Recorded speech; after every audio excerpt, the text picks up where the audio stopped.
Sorry for the inconvenience. Good morning and welcome to our roundtable with the Philippine Press Institute.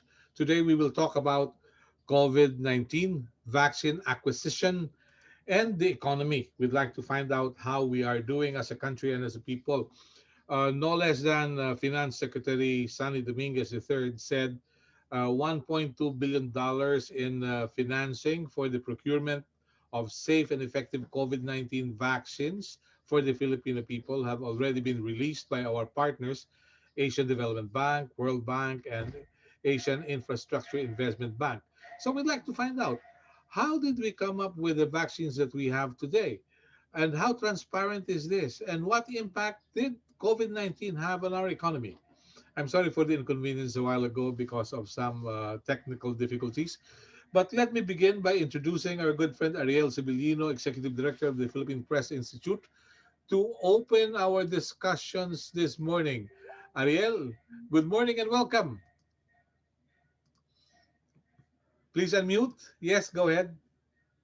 Good morning, everyone. Kuya Mela, thanks very much for having our guests today. You invited them. I think we have a panel of experts today. It's about time we talk about procurement and the economy itself. How so many questions surrounding the vaccination in the Philippines. I think it's about time the public would really appreciate discussions like this, and our media friends as well. In the profession, I think we're joined here by some print journalists and also from the broadcast. And we thank everyone for joining this roundtable this morning. And please welcome and thanks very much to Hans Seidel Foundation for the support for our monthly roundtable that gives you every single burning issue of this country. Please welcome the resident representative of Hans Seidel Foundation, Attorney Gats Heineke. Hi, Gats. Good morning. How are you? Hello. Hi, good Hi. morning, Ariel. I am more or less good. It's quite early, isn't it? Thank you. Yes, thank you very much, Ariel. Thank you very much, Melo. Dear ladies and gentlemen, also on behalf of the German Hans Seidel Foundation, welcome very much to this roundtable discussion today about the vaccines. My name is Gerd Seinecke. I'm the resident representative of the German Hans Seidel Foundation. We are a German NGO here in the Philippines. We are here for more than 40 years, and it's our goal to build up democracy and good governance.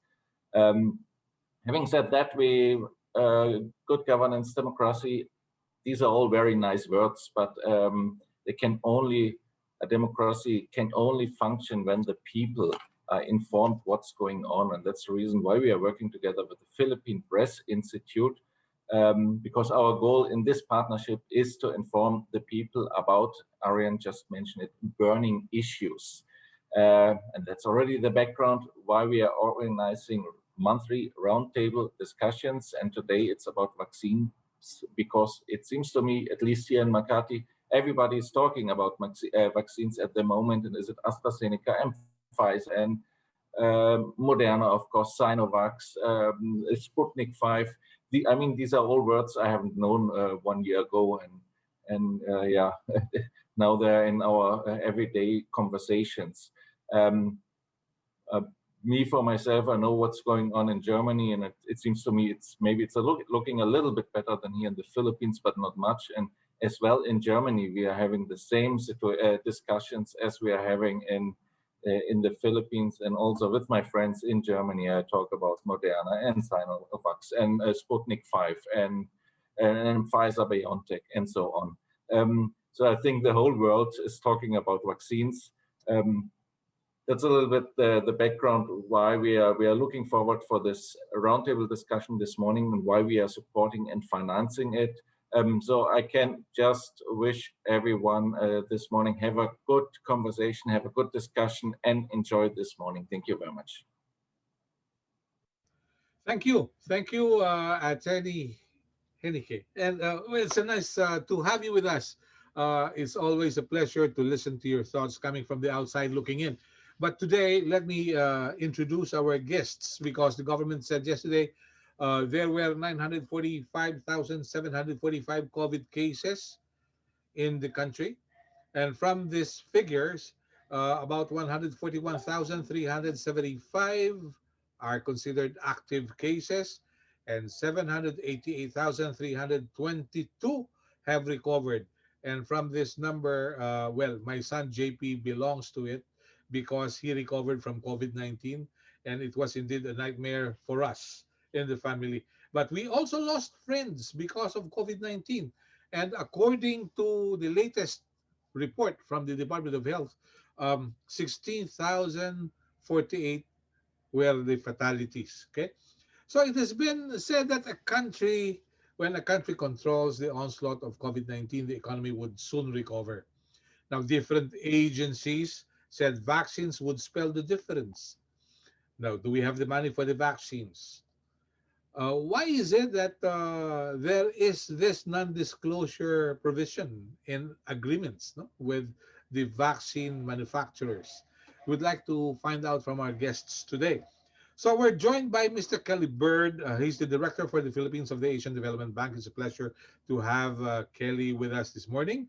And we also have with us Undersecretary Mark Dennis Hoven of the Department of Finance. He will take over Assistant Secretary Paula Alvarez. So Undersecretary Mark Dennis Hoven will tell us more about things about money matters. And we're also joined by Dr. Nina G. Gloriani. And she's the chairperson of the Vaccine Experts Panel of the Interagency Task Force on Emerging Infectious Diseases. And her guardian angel is Dr. Ted Erbosa of the IATF. He's also aboard. So let's start.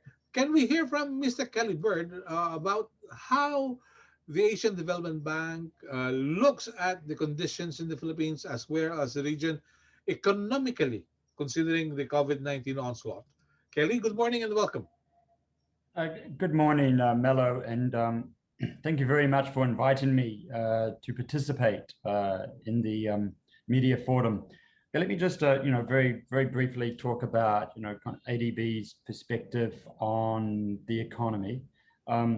Later this month, ADB will publish its Asian Development Outlook, and we'll have, there we will present our forecasts. So I won't present them today, except to say that, if you look at the media and the different commentaries, estimates for 2021 in terms of GDP growth going to range from 4% to 6.5%. So it's a very wide range of forecasts. These are from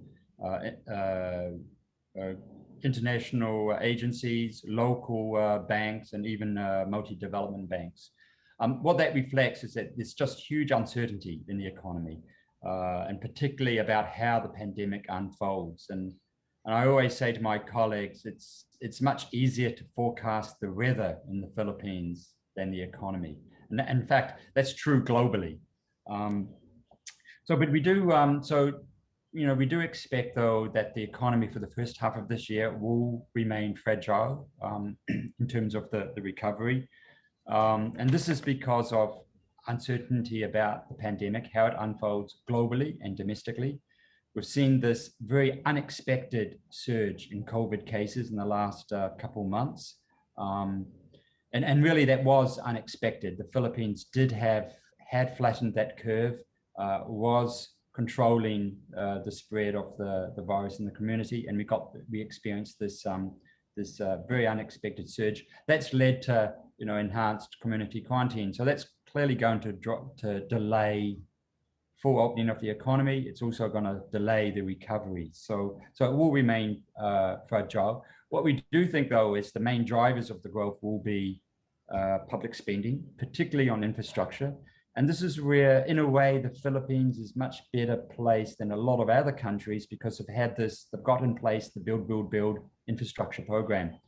And in times like this, getting out infrastructure investments are critically important for recovery because it's a major employer, but it also has a lot of linkages with the rest of the economy. And we know that a lot of large, complex projects will come out on stream this year. And so that's a positive side, and that'll help to support recovery this year and next year. We expect a modest increase in household spending this year because unemployment still remains fairly high, and a lot of the economy is still not fully opened. Um, but we do expect exports to be to improve, and that would also help recovery. But private investment will remain stagnant for most of this year, and that's because there's a lot of excess capacity. You know, and key to a recovery, key to opening up an economy is the rollout of the vaccination program. As we know, the government started it on the 1st of March, and significant numbers have been vaccinated. And I think we all got our own anecdotal sort of stories about the vaccination program. But certainly from my friends and colleagues who have been vaccinated, have found the process very smooth. So the system is up and running. It's working very well. And when more vaccines come into the country, I think it bodes very well for the Philippines. But clearly rolling out and making significant progress on vaccination will help a faster opening of the economy in a safe way and economic recovery. I will leave my remarks there. Thank you very much, Mello. Yeah. Thank you, Mr. Kelly Bird. Let's hear from Undersecretary Mark Dennis Hoven from the Department of Finance. Do we have the money for our projects? Good morning and welcome. Yeah, good morning, Mr. Acuna. So I'd like to report that basically for the 2021 budget, government has set aside a total of 82.5 billion for the vaccination program. So of this amount, 12.5 billion comes from internally generated sources, while 70 billion will come from unprogrammed funds, which means that we need to borrow money for this purpose. So as of now, we've already managed to secure funding in the amount of 1.2 billion or around 58 to 60 billion pesos, $1.2 billion or 58 to 60 billion pesos. So I guess with our target of 140 million doses, which is basically the vaccination of 100% of all adults in the Philippines, we've already secured the appropriate funding for this. So now it's really a matter of scheduling delivery and managing supplies, so that we don't, we have a continuous feedstock of vaccine from now until the end of the vaccination program for the year, which is the end of this year, December 31, 2021. So, anything else you wish to know about about this matter? Yes, of course. That will just be for the opening statements and the Secretary Hoven. Okay. Yeah. Okay. Yeah. Yeah. Thank you. Yeah, all right. Can we hear from Dr. Gloriani? Dr. Gloriani, from your end, how safe and how great are the vaccines that we have in the Philippines today? Yes, good morning, Sir Melo and everyone. Well, the vaccine expert panel with the FDA and other bodies actually evaluated all these vaccines that we are now procuring. So they have all been found to be safe with only mild to moderate symptoms. Of course, there were reports of serious adverse events, but they have been investigated and explained, and we're now dealing with some of the communications about those serious adverse events. In terms of immunogenicity, all of them produce very good immune responses, or what we call antibodies. And of course, the efficacy would vary between these different vaccines, but in general, they have met the threshold that WHO has set. That is around 50% vaccine efficacy. Yeah. Why is it that we are satisfied with the 50% threshold? Dr. Gloriani, please. We are in a pandemic, Sir Melo, and everyone, no? So we need to deploy as much or as many vaccines as possible, but these also meet criteria, certain standards. So, but even with the 50%, we need also to tell everyone that this is in context. We have to consider the statistics that these vaccine companies give us, because all of these vaccines were conducted, the clinical trials at least, were conducted under different conditions and under different times. So we cannot actually compare a higher vaccine efficacy with a lower one, because for all you know, the higher one was actually conducted, the clinical trials or the data were taken from when the clinical trials were conducted during low transmission times and when the variants were not yet circulating. So we have to put that in context. But how do we deal with the new variants today? Okay, so we still deal with the variants with the minimum public health standards. We want to stop transmission, and of course, these vaccines will play a very big role in actually controlling the transmission. There's still cross-reactivity. So some vaccines may have lower efficacy against the variants, but to altogether, they still cross-react. So they can still provide the protection that we need. Yeah. You are representing Secretary Carlito Galvez Jr. in our forum today. But while we can have the money provided by the Department of Finance and the Asian Development Bank, World Bank, and AIIB, can we source the vaccines because there is a global shortage of vaccines? Yes, the government is trying very hard to negotiate with all of these vaccine developers. Well, unfortunately, of course, we hear about vaccine nationalism, and those that were negotiated earlier did not fall through because of, well, the supplies did not come for one reason or another. Some related to indemnification, some related to, some of these countries actually have a lot of cases, and they have to give their vaccines to their people first, and so many reasons. But what I can say is that the government is trying its best to negotiate, even through diplomatic means. Okay. Mr. Kelly Bird from the Asian Development Bank, it has been said that China and Vietnam have recovered. What did they do right? And what do we need to do in the Philippines for us to be in step with Vietnam and China? Okay, Malif, thanks very much. I think first of all, you've got to look at context.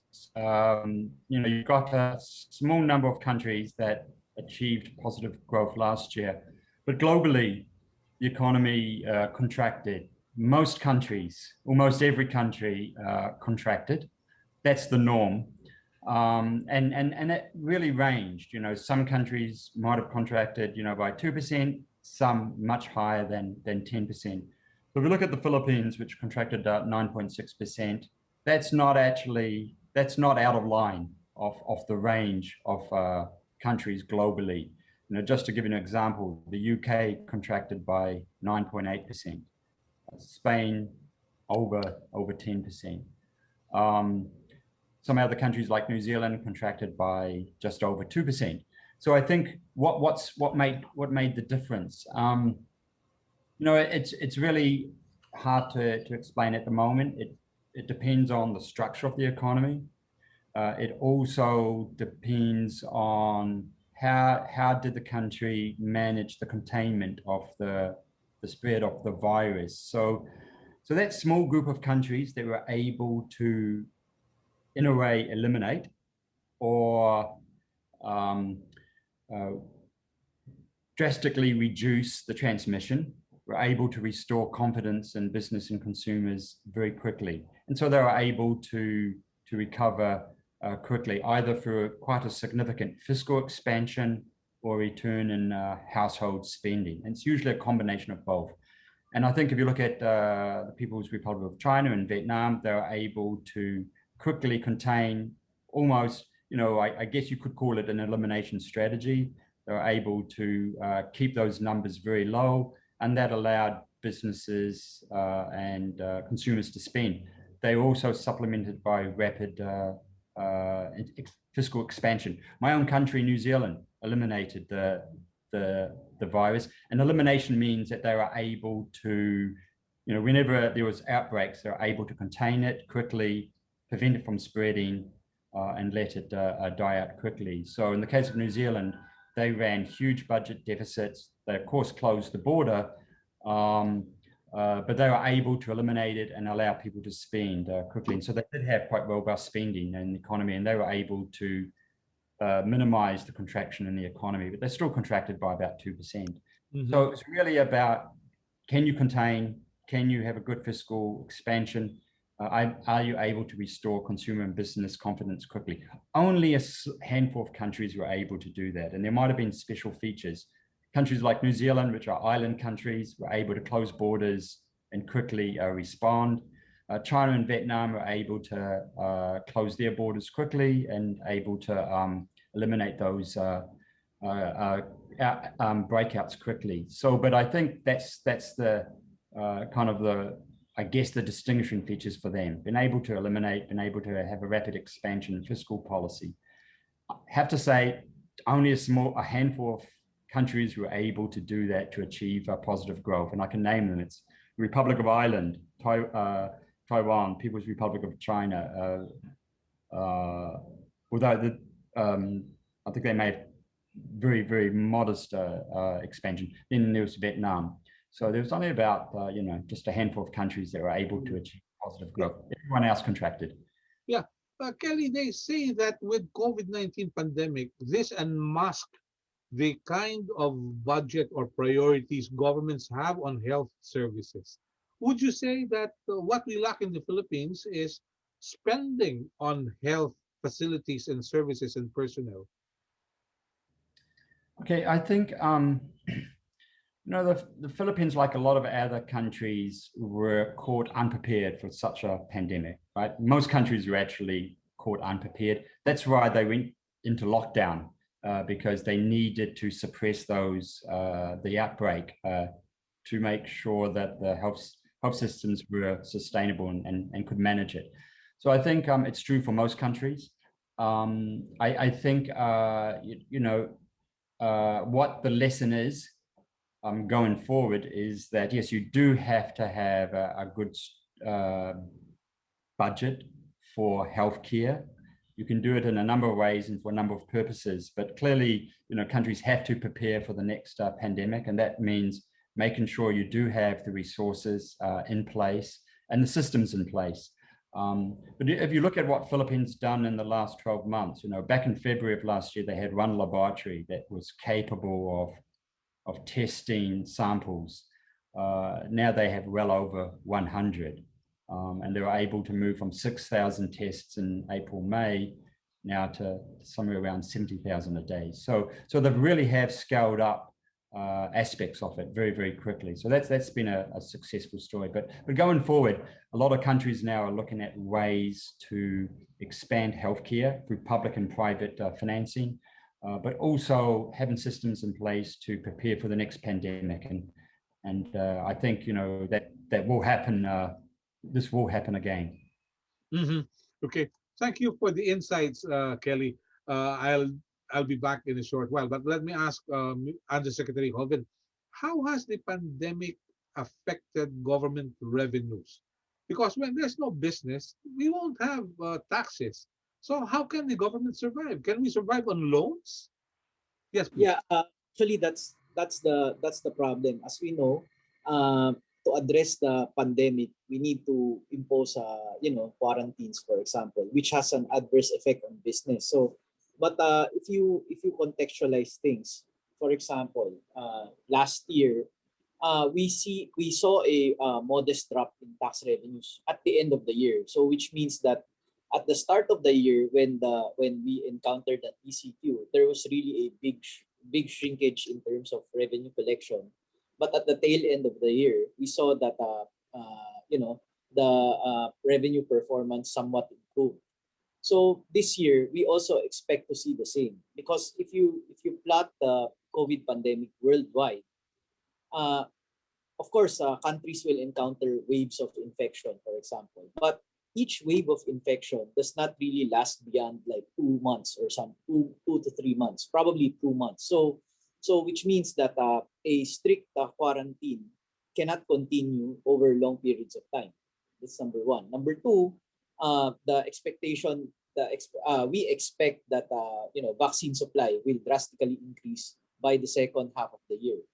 Even with the current difficulty of securing vaccines during the first half of the year, we've managed so far to bring in vaccines. And in our region, we're number 3 in terms of inoculations. So moving forward, now that we've started, we see that vaccination will ramp up over the second half of the year. That in turn would of course lead to better or more robust growth. Lastly, we have to consider the issue of short-term need versus long-term need. So during a lockdown, for example, when you don't have your revenues shrink, you're left to, the baseline revenues. You need to address it through short-term debt. That's a fact of life. You cannot deny this. But how do we manage? So basically, we have a prioritization of debt. We don't go to the commercial market as a first resort. We only go to the commercial market as a last resort. So between going to the ODA lenders, we first go to multilateral lenders because their tenors are the longest of all lenders. Then go to bilateral lenders, which also have concessional terms and long tenors. Then we go to the commercial markets. Now Mm. between foreign and domestic, we first pursue a domestic borrowing program because as we know, it has less effects on the economy if we borrow domestically. We just manage expenditures against revenue. So by doing this, by taking this approach of prioritization and finance mix leaning towards domestic borrowings, we manage the short-term problems and hope to address the long-term problems, but through vaccination and through gradually opening up the economy. Thank you. Yeah, do you think it is high time for us to reopen the economy at this point in time when we have a surge in cases? No, as I told you, basically, the surge in cases cannot continue forever. We have to think about reopening the economy. Sorry, before I give you my answer, Okay. while we know that of course cases are surging right now, I think now is the right time to think about when we should reopen the economy, because as I said earlier, COVID waves happen over a usually a 2 month period. So which means that from the start of this wave, which was a week or two before Holy Week. By the way, I also got COVID during that time. So Really? diba, there was a sudden surge, 2 weeks before Holy Week. Eh. Yeah. So we could count forward, 2 months from that time to expect this wave to end at that point. So right now we should already think about what we should do a month or 2 months from now, because we cannot always be playing catch up with what's happening. We should always plan ahead, think ahead, and see how we can adjust depending on the current situation. Thank you. All right. Dr. Nina Gloriani, I'd like to believe all vaccines available in the Philippines pass through a rigorous examination by the experts panel, which you chair. How do you feel about reports that there are vaccines which got into the country illegally? Well, we have the FDA to take care of that. Actually, when there were reports of what we call the smuggled vaccines, they actually looked into that, but they were not able to, catch anybody. But still, we maybe implore our citizens not to use them, not, or to report any such activity. So I don't know. All of these legitimate vaccines went through so much, evaluation, regulation, and it is not good that we are getting this. So there's a lot of problems, either, I don't know, domestically, in terms of, it's not just with vaccines, I guess. Some of these other drugs or medications are also here. They claim many what's this indications or results for COVID, but I don't know how to deal with that. So the government should deal with that, the regulatory agencies, but even the regulatory agencies are having problems. Maybe that's what I should say. Okay. Because I heard, if I heard it right, Secretary Minardo Guevara said it did not pass through the ports, so it did pass the customs. Then what do we do about them? Yeah, it may have fallen from the sky. You know? Yeah. What we try to say to people, if you use them, you bear all the, whatever implications they may have if they're not good. Actually, what we have heard is some of them who use these vaccines eventually developed COVID. Okay. So there's a saying, buyers beware. Okay. There's a caveat emptor, if I recall it right. But anyway, Kelly, what magic formula should we look into? Because we understand Asian Development Bank has a program to assist its member countries to buy vaccines and upgrade its facilities and respond to the needs. Uh, how do you approve or how do you look into the programs being proposed to your office? So, Mello, so, sorry, we have, yes, we launched a facility last year called APVAX, and that that provided about $9 billion of financing for our developing member countries. And in that, there are a number of conditions. One is, the main one is that eligibility criteria, that the vaccine must meet a certain criteria to be financed under that facility. But in that case, the Philippines was the first country to tap into this facility, and we had the $400 million loan approved in March, on March the 10th.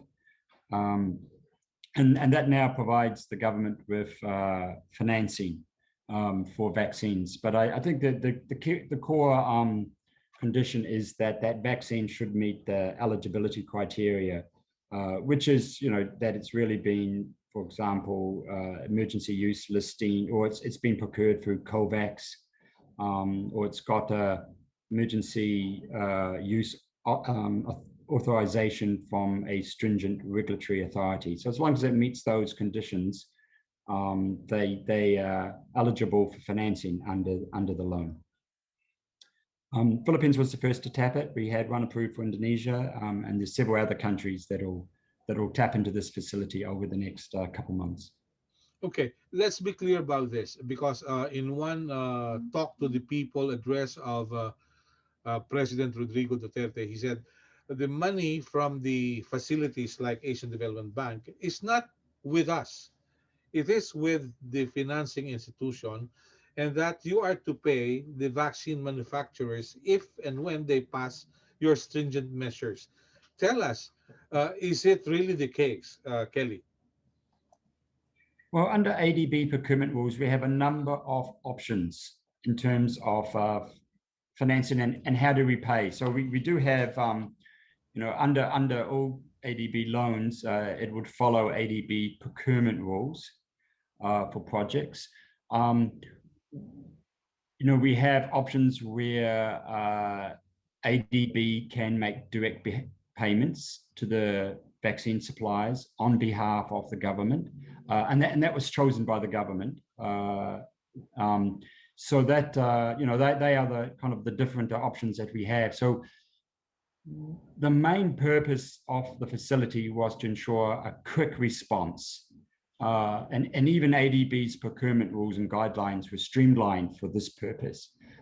And one of those ways of making sure it's a quick response is ADB pays the vaccine producer directly, rather than, say, going through government accounts, because that also adds on time. And that was the main purpose for that. And it's really for governments to choose. And in this case, we agreed for ADB to make those direct payments. Mm-hmm. And how do you qualify vaccine manufacturers? Oh, I think, as I mentioned before, as long as the vaccine passes the eligibility criteria. Okay. Eligibility criteria of the WHO, right? We have, under the APVAX, there's 3 criteria. One of them is that it's been selected for procurement under COVAX, and that requires a WHO emergency use listing, or the vaccine's got a emergency use authority from what we call a stringent regulatory authority. So the US, UK, Australia, or the EU, for example. As long as they get those emergency use, then of course they must get the Philippines FDA emergency use, and then they're eligible. Okay, thank you. Dr. Nina Gloriani, tell us more about this. So which vaccines would qualify for ADB, AIIB, and World Bank? Well, we now have six EUA approved vaccines, and I think four of them are EU, well, WHO listed, emergency use listing. But they also have GMP certificates, which we looked at. So basically, these are, well, the first one was Pfizer, although Pfizer has not come in at all. We have AstraZeneca, which is under COVAX also. And then, well, Sinovac, I believe, is not under COVAX, but we have EUL from other EUA from other countries. And then Gamaleya, Sputnik V. And then we have just recently, just 2 days ago, Janssen or Johnson and Johnson and Bharat Biotech were approved by the FDA. So those last two, I believe Janssen would qualify for the EUA stringent regulatory agency, but Bharat, we just have a EUA. Okay. From the Department of Finance, we had these loans from multilaterals, no? Like ADB, AIIB, and World Bank. How will it impact on our debt to GDP ratio? Okay. So if you look at this, Melo, let's put things in the proper perspective. Okay. Do you know that 1 month of ayuda costs around 80 billion pesos? Really? Yes. So basically, the entire vaccination program of the entire country, which will cover, a period of around a year, for example, is equivalent to 1 month of having a stringent, 1 month of an ECQ, 1 month ECQ, and when the government needs to provide social amelioration. So that's so between, again, an immediate need, between spending for vaccination and borrowing money, or borrowing money and spending for social amelioration. I guess, we it's clear which is the more effective option. It's number one. Number two, in terms of financing, the good thing here is the all three multilaterals provide very concessional loans, which have very low interest rates. This is number one. And number two, very long tenors.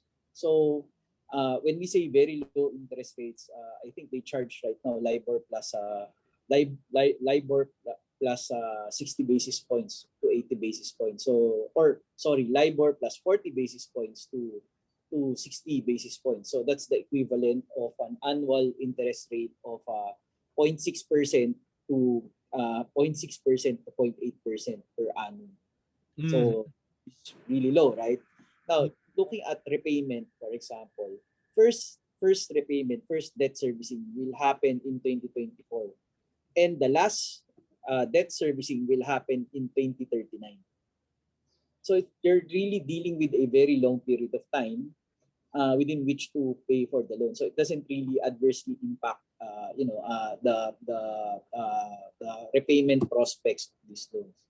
So again, on the short-term issue, it's really more effective to spend for vaccines rather than spending for social amelioration. Number two, insofar as the capacity to pay, there's clearly a capacity to pay because we're dealing with a very long tenured debt. Mm-hmm. So what you're saying is we have the economy to settle all these loans, no? Because they Yes, are soft loans, right? yes, Okay. So at least there's light at the end of the tunnel, and the tunnel doesn't get longer every day, no? yes. Because Yeah, that's the objective basically.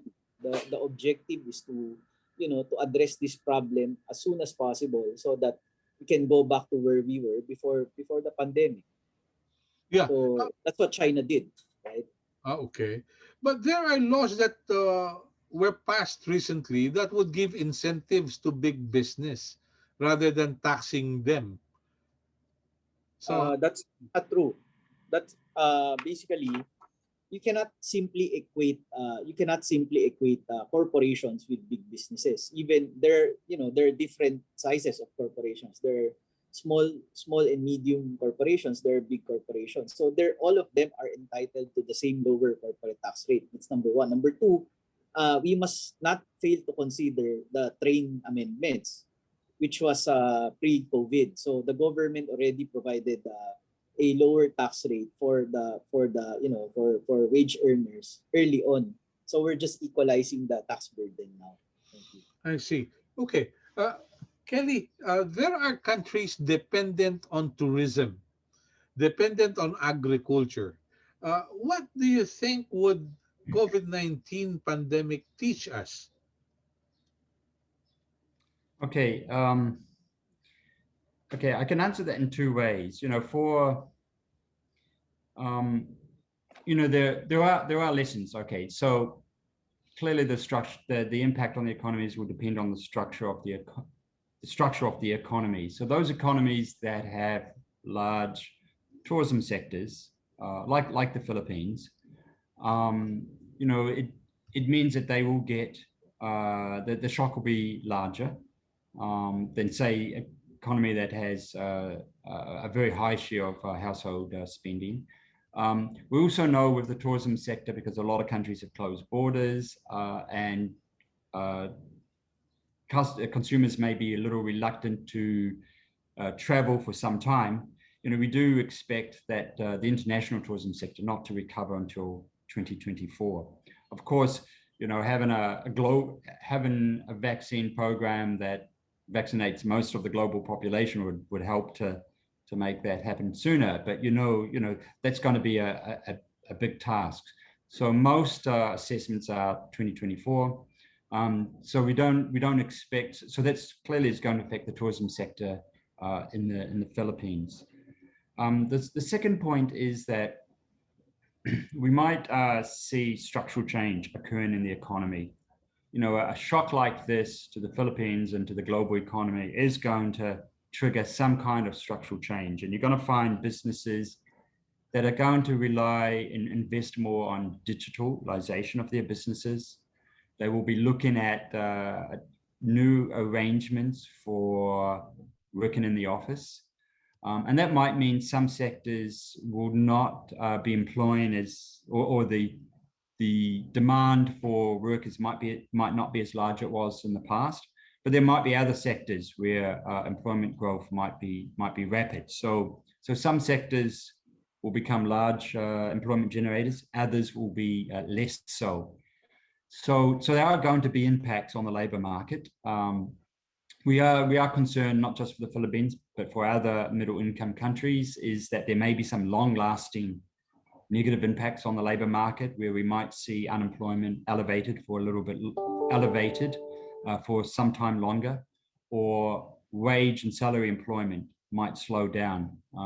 But there are ways that governments globally are thinking about how to mitigate these potentially long-lasting effects. For example, we find a lot of governments are now scaling up funding and reforming their apprenticeship programs so that they can train more young people with marketable skills. They are looking at innovative ways of funding enterprise-based training. Countries are also looking at fiscally sustainable ways to provide income stability for workers during times of shocks. So, for example, a lot of countries are looking at social unemployment insurance, that a well-funded program, so that in the future, when we have shocks, there will be funding.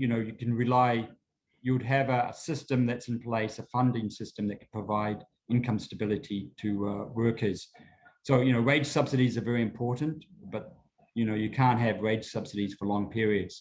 So social unemployment program would be important for that. So I think that some of the lessons learned from this pandemic. Okay, because while we can be inoculated with effective vaccines and tourism facilities would be open, we may not have the money to travel. No? That is another issue, right? Well, yes, and we might expect yes. So as economies are recovering and households are rebuilding their savings, for example, or reducing their debts, they may delay spending on travel, etc. But I think that the important point is vaccination program will help to ensure a safe opening and a quicker recovery. But we do expect some structural change to occur where some sectors will grow fast, others may struggle over the medium term. And that's where, it's going to affect people's opportunities in the labor market. And that's where governments need to bring in some new reforms in skills training, labor market programs, so that can help young people acquire those skills, those new skills that will be demanded. And that's why I mentioned beforehand, apprenticeship programs, scaling up those programs are going to be important to ensure that young people do acquire those labor market, marketable skills, particularly skills that will be in demand in the future. Yeah. Kelly, but you will also agree with me that an important part of our GDP and gross national income comes from foreign remittances. Now, the Department of Labor said over 500,000 Filipinos were repatriated because they lost their jobs. How will this impact on our GDP and GNI? Okay, there's two things to consider.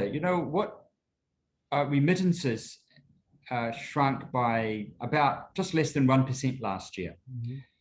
And I think most people were expecting a much larger shrinkage, right? There were estimates that they would shrink by 20%. They didn't. And I think that tells us that there is certainly still a large number of OFWs, overseas working, but remittances are what we call counter-cyclical. That is, when the economy is going through some difficult times, Filipino workers will send back more funding to their families. In good times, they'll send back less. They'll save it instead. So that's what's happened. What we expect in 2021 is remittances to actually moderately grow. That's because the global economy is reopening. So those sectors are starting to reopen, which employ Filipinos. We might also expect, perhaps towards the later part of this year, a reversal in flows of Filipino workers.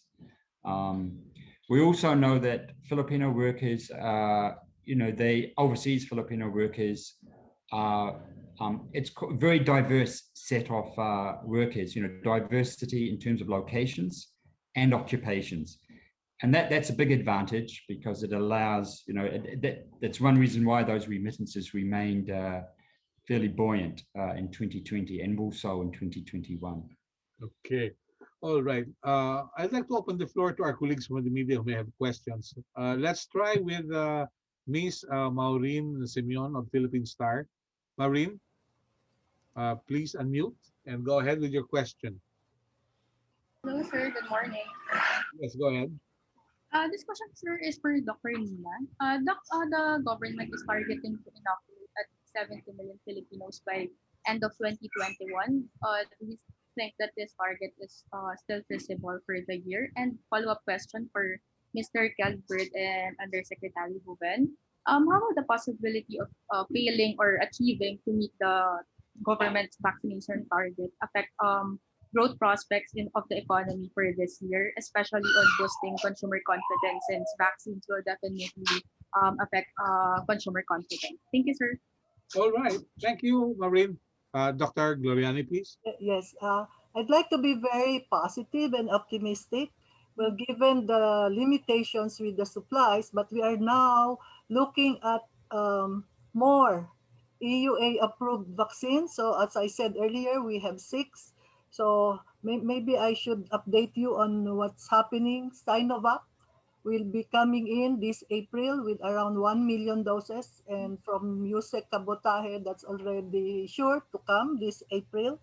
Gamaleya, 20,000 doses. We already discussed this. There will be a modeling to use the 20,000 first so that other LGUs can use that model of actually deploying the vaccine. And although the rest of the 480,000 doses still tentative, but I think it will come sooner than later. They were saying Gamaleya Sputnik V will come in around April, but even if it comes in May, it should still be all right. it's the Pfizer vaccines that we're having problems with. This is the under the COVAX facility, so I really do not know what's keeping them from supplying us with just 100,000 doses. But from May to June, we expect 10.5 million doses from different vaccines. Sinovac, Gamaleya, or the Sputnik V, Moderna, if Moderna applies for EUA, it has not done so, sorry, no? From COVAX, we have AstraZeneca and also Pfizer, and that's for May and June. For July, well, it will be more or less the same, but as I said, we need the EUA for Moderna. We hope Janssen can come in with their one dose, the single doses that they are claiming to be good enough under this pandemic. And well, of course, AstraZeneca. We need to get more from the COVAX facility. What COVAX facility or WHO said is the AstraZeneca vaccines will come at this Okay. April or May. Yeah, thank you. Reactions to the next question of our good friend Maureen Kelly. Um, thanks, Mello. I'm sorry, Maureen, could you repeat your question? Yeah, sure, sir. Just regarding, sir, the vaccination also. How do you think? How will the possibility of either failing or achieving to meet the government's vaccination target affect economic growth prospects for the rest of the year, especially in terms of boosting consumer confidence, which is very much important to allow the economy to recover? Thank you, Okay, sir. thank you, Maureen. So clearly, the rollout of the vaccine program is going to be critically important for, a safe opening of the economy and building consumer and business confidence. As the program is, I think as Yusuf Mark mentioned, the bulk of the supplies are coming in the second half of this year. So with solid progress in vaccinating the population, that will help significantly to restore confidence. And we see that with some other countries that have vaccinated a significant share of their populations, like, for example, Israel, where they have now vaccinated over 50% of their population. They're now opening their economy significantly. Those numbers of cases have dropped, and it really has boosted particularly consumer confidence. So I think it's going to be important, and I think that's when we'll see more consumer spending occurring in the second half of the year as progress has been made with the rollout of the vaccination program. Thank you. Yes, Mr. Undersecretary, your thoughts, please. Yeah, so I agree with Kelly, of course, that it's critical to have a successful rollout of the vaccination program to build more consumer confidence, and thereby have the economy move forward. But this notwithstanding, I guess we have to consider our performance in 2020 to reference to our performance for 2021. So if we look at a single infection wave in 2021, then we believe that the economic trajectory would be more or less like the one we had in 2020, where we saw a modest improvement in economic activity after the first wave we've encountered last March 2020 until around June, I think, June 2020. We saw that the economy started to pick up in August, if I remember correctly, until the end of the year and until early this year. So that's the baseline performance. But we of course want more than a baseline performance. We want the economy to emerge from this pandemic, and we want it to happen as soon as possible. So we want to fast track the vaccination program to make this happen. Yeah, thank you. I'd like to ask this question to Dr. Nina. Dr. Gloriani, I had my jab last Sunday. It's a Sinovac in Quezon City. And I'm supposed to have my second dose on May 20 this year. Am I assured of my second dose? Well, I think so. Yes, sir. Sinovac will be supplying. Actually, Sinovac has been the one vaccine company who's been very good at, keeping their promises. And they say they're supplying. As I said, Yusek Kabutahe already said that 1 million doses are sure to come. It's not tentative like the others. Yeah. So pwede na sabihin, pwede lang itaga sa bato, ano? Yes po. Pwede na. Okay. I heard Ambassador Jose Manuel Romualdez say yesterday in jest that while the Americans were interested in the visiting forces agreement, he said he talked to his counterparts lightheartedly and said, why don't we have vaccine forces agreement first? Because this is what we need. I wouldn't want to put words into your mouth, but do you see something political in the vaccines coming from America? Are they preventing it from, you know, getting the vaccines here because of some important deals they need to forge with us? I think I'm looking more at vaccine nationalism, that they want to inoculate or immunize 100% or at least 70 to 80% of their population the shortest time possible. So it's more of, I think, vaccine nationalism. Uh, but that's why they are hoarding. Maybe the word is really hoarding. That's how I look at it. Nothing I think political, but it's really for the entire citizens. I see. There's a question here. Would it not be better to open partially the market for vaccines and allow hospitals and doctors to buy the vaccine and give it or sell it to their patients, as this is the case with other vaccines already, like the anti-flu and the like? We were constrained right now because all of these vaccines are under emergency use authorization, and none of this should actually be sold commercially. So that is the term of the EUL. So let us wait a while and wait. The government is providing these vaccines for free, and a lot of the private sector is actually pitching in to immunize as many what we call the the frontliners as possible. So let's wait a while. It will come. I can assure you it will come. The market forces will come. Maybe for the third dose or the booster dose. But for this primary series that we need, let's use the whatever we have, what's being offered to us. These are all under EUA. After about now not 1 year anymore, about 6 months, we hope at least one of them will have pure full certificate of product registration, and that makes it available. So I see. until You're then, that optimistic. Huh? Okay. Okay.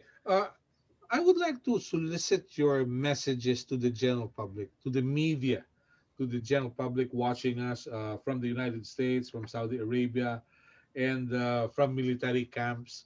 What do you see in the near future, Doctor? Especially with this vaccine hesitancy among Filipinos. well, Your message. this vaccine hesitancy has been addressed somehow. Well, maybe I should give my own experiences. We've been communicating with all possible sectors for using town hall meetings, webinars, whatever platform we could use. And from these experiences, after there's a group of us or a number of us who talk about different aspects of the COVID vaccines or even COVID itself. And after these town hall meetings, more people uh, get to accept the vaccine. So we're very happy with that. Just yesterday, I was with the Philippine, the Professional Regulations Commission, with the high-powered, their commissioners, and they were very happy to listen to the explanation. So the vaccine hesitancy, I think, is being addressed. So we are looking at, when all of these vaccines come, they will see that many are getting immunized, and by sheer by yun, parang peer peer pressure, or mahuhuli po sila pag hindi sila nagpabakuna. So it's better that I think that is what will happen. That's what I foresee. So Yeah. it's just a matter of getting the vaccines here. Pero yung bang mga karamihan ng health workers na bakunahan na? I think nasa 70%, sorry po. Ah, compared to yung mga February or bago po before the March 1 the Sinovac came, there was some hesitancy. And then when there was a flip, they were expecting Pfizer, and then Sinovac came again, the hesitancy grew. But after that, when we tried to communicate that this is also good for you, it's better than having nothing, but the 50% is still 50, and as I said, it's in context. So there was greater acceptance after that, and now they are asking, actually, the ones the healthcare workers are now asking for their vaccines, but they will be prioritized as already announced. Have you had yourself vaccinated already, Dr. Milo? Yes, Melo, second day of the vaccination. When the vaccination started, that was March 2, I had the Sinovac jab, and then second dose after 29 days. Okay. Can we hear from Dr. Ted Elbosa? He's still on the line. Ted, you also had your jab, right?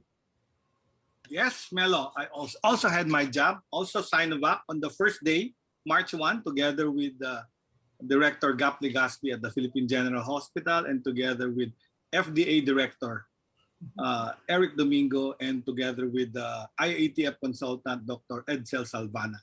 Okay. So no side effects, no adverse effects? Well, the side effects were the usual. In the afternoon, I had body malaise, fever, nothing paracetamol couldn't take, and the following day I was okay. Okay. So that's actually good. From the doctor's point of view, you want that immune response to happen. In fact, when your temperature rises, that means your immune mechanism was actually triggered by the vaccine.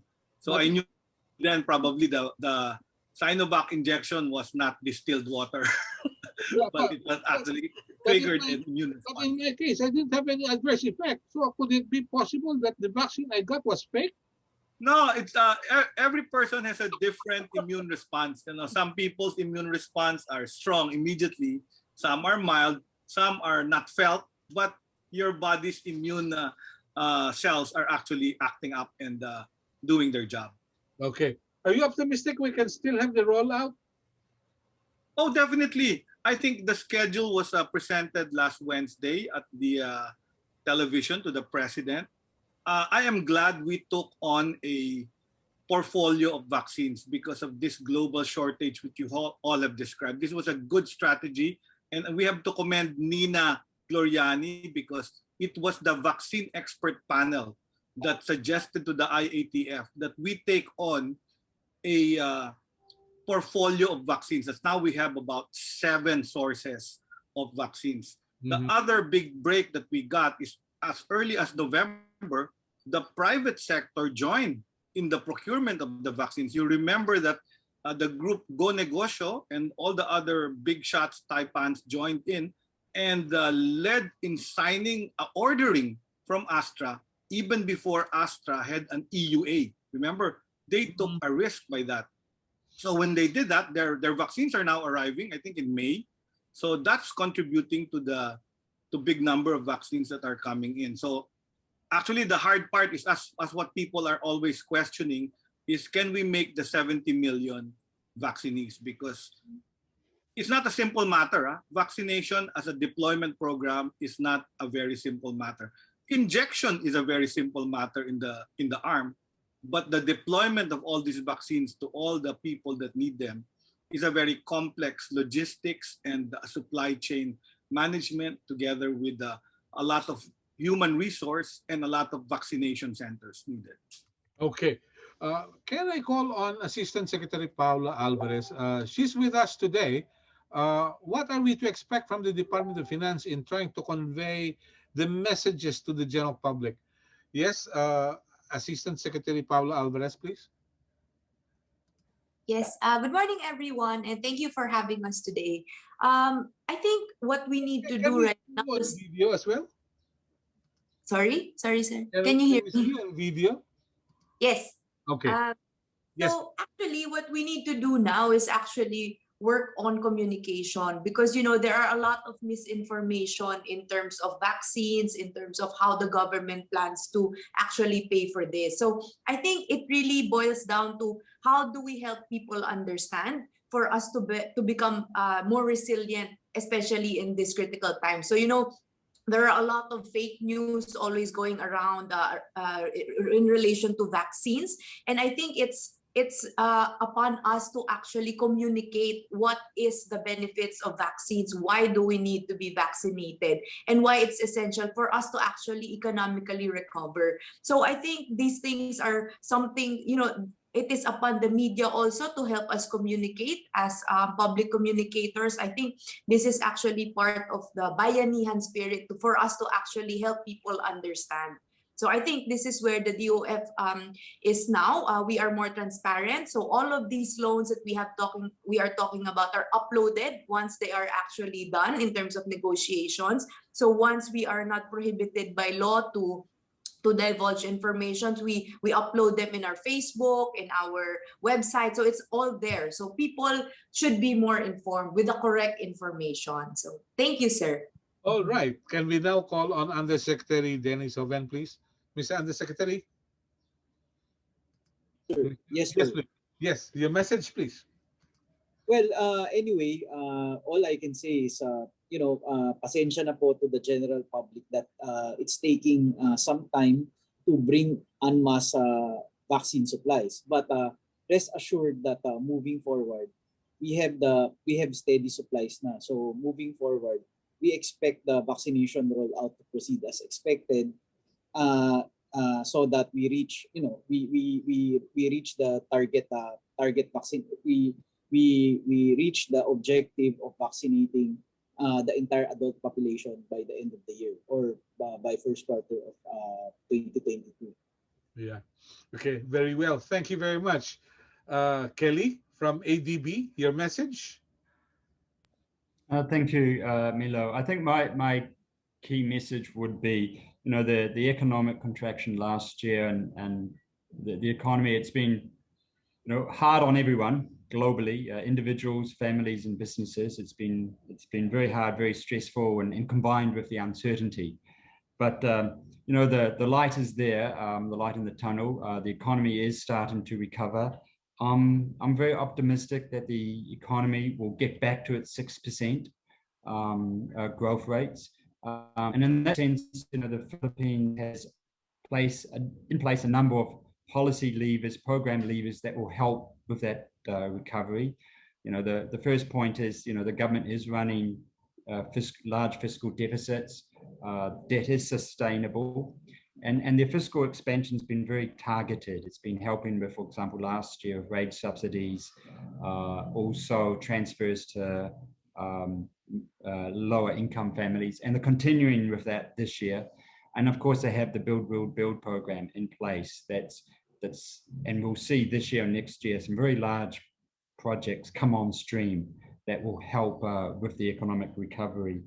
I also see that the economy has a well-educated labor force, and while more needs to be done in terms of training, I also think that bodes well for the labor market adjusting to the new norm in the future. But I am optimistic that the economy will get back on track to its 6% growth rate, like it had for the last 6 or 7 years.